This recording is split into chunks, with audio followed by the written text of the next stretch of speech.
Hey, we're live. Yay. Welcome, welcome. It's Thursday night live with your spiritual tune-up from the Center for Spiritual Living, Pleasant Valley. I just lost my picture. Oh, there I am again. Okay. So, yeah, sorry I'm late. I always have this problem getting on, but I am on with Mother's help. So, thank you. So, tonight's topic is inspiration from the Bhagavad Gita.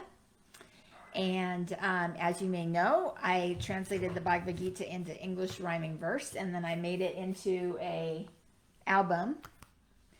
So there's music and songs and everything. Because I have found that the Gita is absolutely by far the best book I ever read, the most uplifting, spiritual, enlightening, educational book I've ever read. The Bhagavad Gita really has all the answers to all of life's questions in it. So it's very profound. So let's start with a little chant. Om Asatoma Sadgamaya Tamasoma Jyotirgamaya Mrityorma Amritam Gamaya Om Shanti Shanti Shanti. Om, lead us from the unreal to the real. Lead us from darkness to light. Lead us from death to immortality. Om, peace, peace, peace. So what that prayer is saying is that here we are thinking that we live in this body, in this world, and we're really in darkness. We're in this dream state because everything that we think is real, everything we can touch, see, taste, hear, or feel is not real. What does that mean? It's not real. It means it's impermanent. It doesn't last. It has a lifetime. It has a beginning. It has an end. Anything that changes like that is not real. There's only one thing that doesn't change, and that's God. God is the ever-present, ever all-knowing, and it's been for all the ages. There's no beginning, there's no end. It's the continuum through each one of us. It's the source of each one of us, and it's the source that we're connected to at all times. It's what we all have in common, and that's what is real. So God has created this illusion so that we can live this life and grow and learn and understand who we are.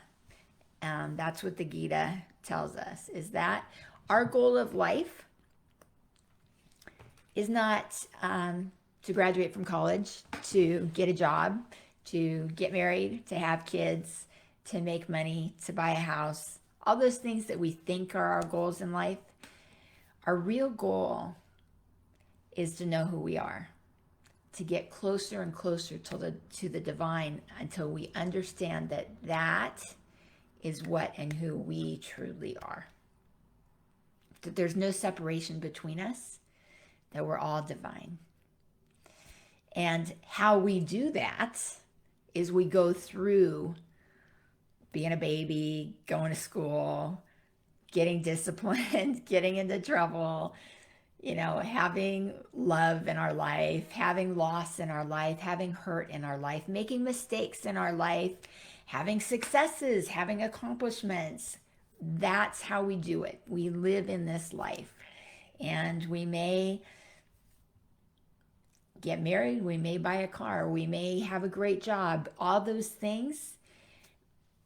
But really the purpose of all that is to bring us closer to the divine. So if we think of it that way, we can put less pressure on ourselves of having to be that doer. Because the truth is, when we learn that we are truly divine, we learn that we are not the doer. Let's talk about Karma Yoga, which is the path of action. And in this chapter, which is chapter 4, and the song is called Arise Arjuna. So in the Bhagavad Gita, Arjuna, he's the warrior, he's the general of the army on the good guy side, right? He's the one who represents each one of us. And Krishna, who's his chariot driver and his good friend and his teacher, his mentor, represents the divine. He actually is the divine. He is God incarnate, although Arjuna doesn't know this. Arjuna thinks of him as his friend and his comrade, and his peer, really. But Krishna has said, I'm not going to fight in this war. I'm not going to take sides. So he told Arjuna, and he told the Duryodhana, who's in charge of the bad guy side, I'm going to let you guys pick. One of you can have me on your side, and the other one can have the use of my entire army. And Arjuna was a king at that time of Mathura. He had this huge army, thousands and thousands of men, and tons of weaponry. So Duryodhana, the bad guy, says, oh, I want to pick first. And Krishna says, no, I saw Arjuna first, so Arjuna's going to have the first pick. And Arjuna says, oh, Krishna, I choose to have you by my side. And Duryodhana is like laughing, thinking, what is he thinking? I'm going to win because I'm getting the army. So he's like, okay, great. I got what I wanted anyway. So when Arjuna gets on the battlefield, he takes a breath and looks around and he sees what he's up against. And he starts to have a nervous breakdown thinking, can I do this? What am I supposed to do? And Krishna is saying, encouraging him, saying, you know what, dude, you got yourself into this. Everything you've done up until now has led you to this moment in your life. That's the way life works. Everything has prepared you for this. This is your dharma. This is your time. You are a warrior. You're equipped for this. Don't tell me you can't do it. You can do this. So Krishna starts giving Arjuna this little pep talk. Krishna says, and I'm just reading the abridged version, which is just the lyrics from song number 4. So it's very quick because we only have like 20 minutes here on their spiritual uplift. But this song, man, if you just listen to it, this is one of those songs that like gears you up. Like if you crank it in the morning in the car on your way to work or on the stereo when you're getting ready for work and getting dressed, this is the kind of song that says, yes, I can do this. Let's go. So Krishna starts with, you and I have lived many lives, although you don't recall the times we've met before, but I remember them all. And Arjuna goes, I know you as you are here. And it seems that you were born. Like, it's like you're a human, I'm a human, right? He's talking to him on that level. What are you talking about? We've lived many lives. And Krishna says, but don't trust your sources. Don't trust your senses. And in my death, don't mourn. I come to bring the holy, to reestablish what is right. Those who know my role here are guided to my light. Krishna is saying that there are times, and I think he goes through this later too, there are times when he is needed here. He is needed on earth to set things right. Like when we've gotten so out of balance that evil seems to be overtaking and there's, nothing human that we can do to try to save ourselves, then God comes swooping down and tries to put us back on that right track. And he says, with me, you'll find refuge from anger, fear, and lust. I am here to be your safety, and I honor your trust. So Krishna says, then the chorus, so Krishna goes on. It's the chorus, but Krishna is the one who's saying this. I am birthless and deathless, beyond all time and space.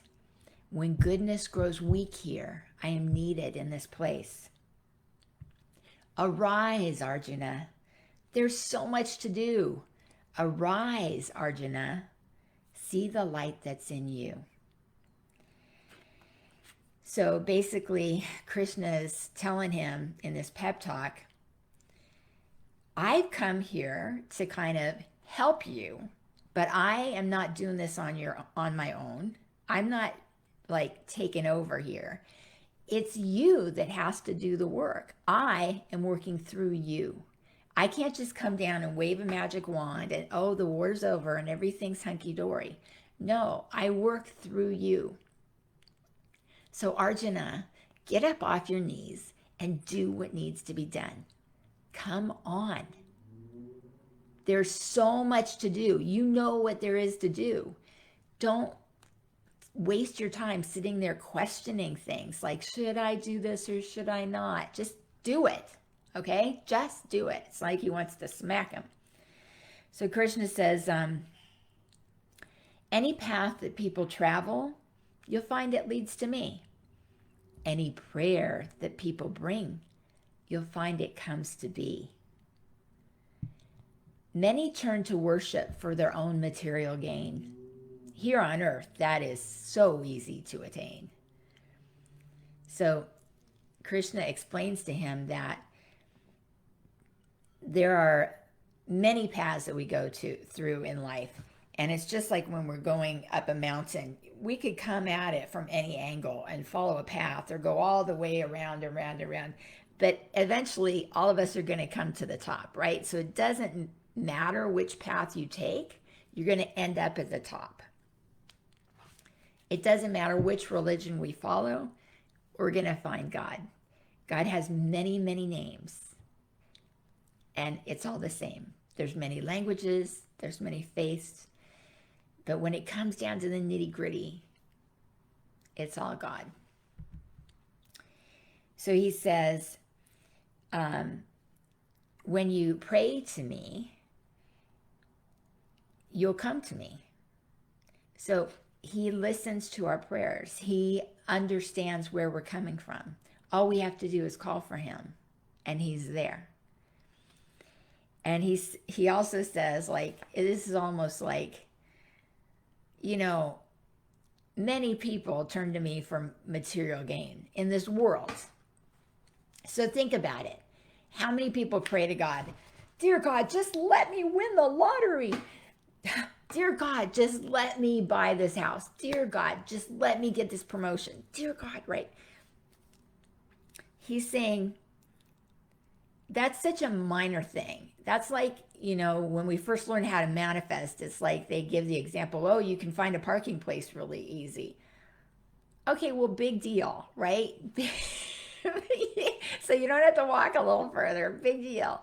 This kind of thing also, no big deal. No big deal. When you compare it to being spiritually enlightened, which is the highest gift there is, the highest knowledge, this is what is going to bring you bliss, what's going to bring you peace. Is a promotion going to bring you peace? Is winning the lottery going to bring you peace? No. We know how we've seen people who are super successful can be miserable. They can be super wealthy, and yet they're spiritually very poor. So they're very unhappy. So those examples, those experiences, when we get the rewards, and then we're happy for 5 minutes, and then it's like, now we want the next, those experiences just teach us that there is more to life. There is more to life. That this is just changing. This is just impermanent. This is just, unreal. We want the real. That's what we really, really, really, really crave deep in our soul, is that connection with the divine. Okay, so Arjuna says, so after he says, here on earth that is so easy to attain, and Arjuna's like, yeah, it is so easy to attain, but then I think, what is the point when only more we crave? We want the fruits of life, and then we find to work we're a slave. Isn't that true? It's like, okay, so we get the promotion. Now we're like, oh, now we can afford the bigger house. But now we got the bigger mortgage. So now we got bigger payments. So now we have to work harder. And now we want another promotion because we don't have the money to vacation. So it's like this endless cycle where these hamsters on a wheel. It's like, how much is enough? How much is enough? We're just working like we're a slave. For what? For what? So Krishna says, this is how you work. Work without results in mind. By liberation, be free. The only way to do that is to keep your mind on me. Work without results in mind. So he's saying, don't work for the paycheck. Don't work for the promotion. Don't work for all that. Work because it's the right thing to do. Work because you're helping people. Work because it's good to work, because you're part of society and you're doing your part for society. Work as a service to God. Work as an offering to God.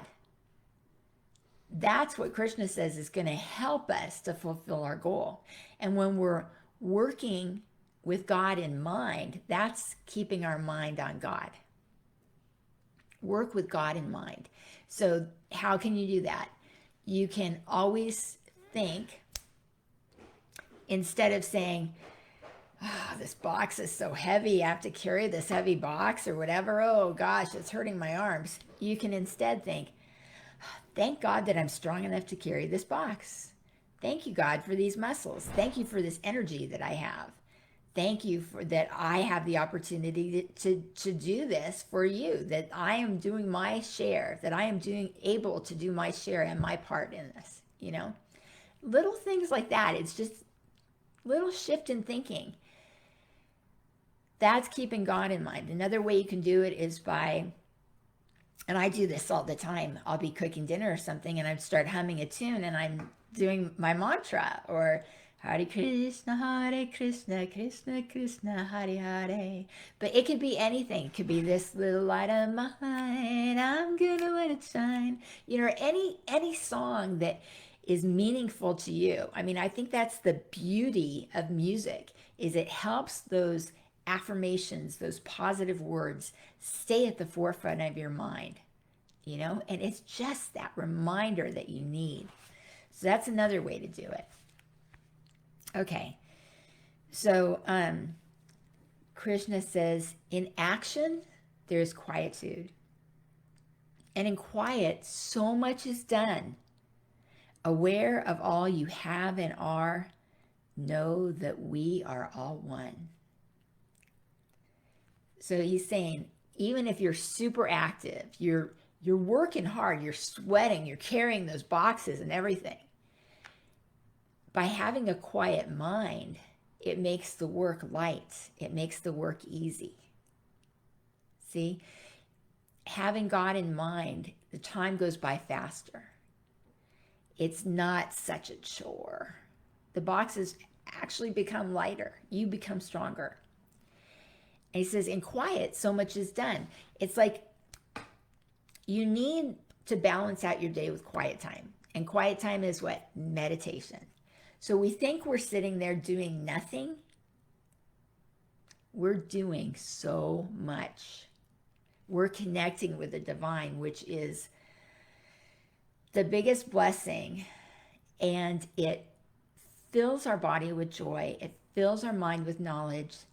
It helps us to have the tools to handle anything that comes our way.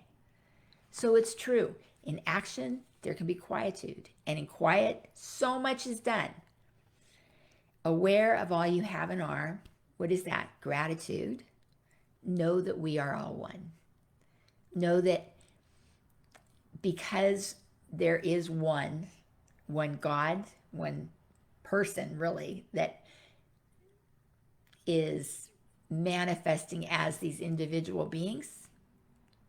Like I always say, I say I, you say I, you say I, you say I. Who is this I? It's all the same I. I don't say, talk in the third person of Lisa, blah, blah, blah, blah, blah, blah, blah, or Marcia or Buzz. It doesn't say Marcia or Buzz. They say I. So when somebody says I to you, you're like, oh yes, not you, but I as well. All of us. It's all the same I. Okay. Krishna says, there's no need to lust or scheme. There's no need to wear a mask. The chains you wore are all broken. You are up for any task. So when you realize that we're all one, we don't need to have that desire, lust. We want this, we want this, we want this. Because we know we have it already. We have it already. There's no need to wear a mask. We don't have to pretend to be something we're not, because we know who we are is absolutely perfect, is absolutely exactly who we are meant to be. The chains you wore are broken means we're not bound to this world anymore. We see the light. We know that we already are free. It's like we aren't seeking freedom because we understand that we are already free. And being free means free from the bonds of birth and death, free from the burdens that we think this world puts on us because we have a body. We're free. Self-realization is realizing that self, that is big S self, that is me, that is you, that is I, that is I, that is I, that is I. That's self-realization. Okay, so then Krishna says, Brahman is in every breath, every ritual, every fire. Brahman is in every step, every offering to the fire. All actions lead to knowledge, the greatest present of all. Pursue the truth in all ways. Listen to and heed the call. This is a very important verse in Vedanta. Before every meal, we chant this verse from the Gita, and then it's translated almost the same way. Brahman is in every breath. Brahman is another name for God. God is in every breath. God is in every ritual. God is in every fire. God is present everywhere, all the time, at all times. Brahman is in every step. And it's in everything that we offer to the fire. So Brahman's in the fire. It's in the water that we offer to the fire. It's in the hand that offers the offering. It's in the heart of the person who's offering. And we need to remind ourselves of that. There's never any disconnect. There's never any separation. It's so clear when you wake up and realize that how could it be any other way? How could it be? How could it be any other way? Every single thing in this life, it seems like it's such a miracle. But is it? Or is it, this is the way it is? It's so perfect. Okay. Krishna continues, all beings are in yourself, and all beings are in me. Transform your heart with this, and you'll achieve true peace. So when there's no separation between each of us. We look like individuals. I'm here sitting at my house. You guys aren't sitting at my house with me. You guys are on Facebook watching in your house or wherever you are, right? That's an illusion. In spirit, there's no time or space. So in every cell, everything is present. And in the whole wide world, everything is present. It's the macrocosm, microcosm. It's all like what do you call it? There's a word for it. I'll think of it in a minute. But it's almost like one of those fun mirrors in the fun house or something, that it's kind of warped and you don't think it's the way it is. Or one of those broken mirrors where you have a big mirror, you see one image. And then you have a broken mirror, it's still one mirror, but all the images are the same in every single little mirror. Pretty cool, huh? Hologram. That was the word I was looking for. It's like a hologram. It's amazing. So although you are there, you are in my heart. I am in your heart. We are so connected that we can't be disconnected. And we're all, we all come from the same source. Okay. So then Krishna winds it up here. He says, your purpose, pay attention. He's talking to you. When Krishna talks to Arjuna, he's talking to you. Your purpose is to know this truth, to cut away delusion. This truth is here for one and all who see past the illusion. It's possible for every single one of us to know this truth. Krishna is telling us this truth. Krishna is telling us in all the Bhagavad Gitas, in the Bible, in the Quran, in the Torah, I don't even know all the names of the scriptures, but in the scriptures, this is what God by any other name is telling us. And God, through the Bhagavad Gita, through Krishna's words that I am speaking and you are hearing, he's saying, it's here for one and all. It's here. You just heard it. And that is enough to get you awakened, to get you enlightened, because you heard it. As long as you want to see past the illusion. Some people don't want to see past the illusion. Some people really are into this life. They like this life and they would like to come back and party more, travel, wear fancy jewelry, live it up, eat good food. That's what they want. They just haven't gotten to the point where they see that all those things don't bring the lasting happiness that we so desperately seek. Those things come and go. Think about it. You eat that really rich chocolate cake and it tastes so good at the time. But then what happens? You get a tummy ache and it's like, well, wait, was it worth it? Because I'm not tasting it anymore. Now I just am left with a tummy ache. So is that what you really want in life? The good comes with the bad. That's life. The good comes with the bad. It's all jumbled up in there. Except when you go to God, when you're enlightened. Because then you can see there's no duality. There is no good. There is no bad. It's all just God. Sat Chit Ananda. Existence, consciousness, bliss. It's not existence, consciousness, suffering. It's existence, consciousness, bliss. When you see it all as whole. So what does Arjuna say to all this? I am up for every task. Yep, I have so much to do. He gets off his knees and he's like, okay, I hear ya. So I hope you got something out of that.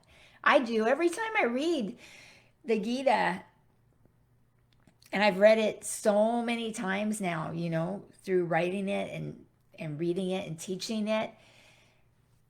Honest, I'm getting like teared up. This book has been such a gift because I remember thinking, what is the truth? What is the truth? What is the truth?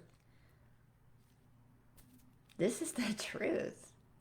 This is the truth. It's amazing. Okay. I'm going to chant our Om Shanti and then we will say goodnight. Om Shanti Shanti Shanti Hari Om Tat Sat. All right, good night, everybody. Mwah. On the 24th of June, is it the 24th? No, July. We're in July. I'm going to look at the calendar real fast. Yeah, 24th of July, we're going to have Swami Sarvadevananda is going to be at our class in Camarillo live at 4:30. So please join us. If you can't join us, if you're far away, you can join us on Zoom. So the Zoom link, the Zoom meeting ID will be on the CSL Pleasant Valley meeting page, and you can catch us then. That's my next big event. And yeah, and that same day I'll be at the church speaking too. So maybe I'll see you twice that day. Wouldn't that be nice? I'd love it. I'd love to see you guys. All right. Good night, everyone. Thank you so much. Sweet dreams.